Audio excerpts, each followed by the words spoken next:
Tangis keluarga polisi ditembak oknum TNI di Lampung saat sidang, bawa foto di persidangan.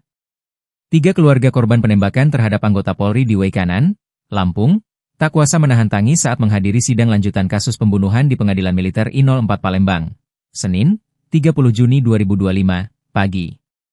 Istri almarhum Kapolsek Waituba, Sasniatun, istri almarhum Petrus Aprianto, Melda, serta ibu dari almarhum M. Galib Suryaganta, Suryalina, hadir sambil membawa foto mendiang suami dan anak mereka yang menjadi korban. Sasniatun mengatakan, dirinya sengaja membawa foto sang suami sebagai pengingat kejadian pilu tersebut.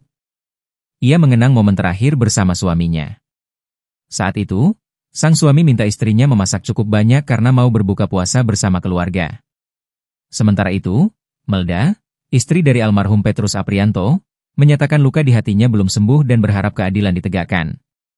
Melda berharap agar pelaku dijatuhi hukuman mati.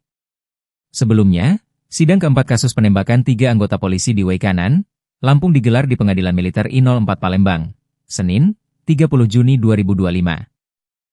Kopda Bazarsa oknum TNI yang menembak mati 3 polisi di Waikanan Lampung menjalani sidang keempat dengan agenda mendengarkan keterangan saksi ahli, Senin, 30 Juni 2025. Ahli balistik forensik Puslap IV Mabes Polri dihadirkan sebagai saksi ahli dalam lanjutan kasus pembunuhan 3 orang polisi di Waikanan, dengan terdakwa Kopda Bazarsah.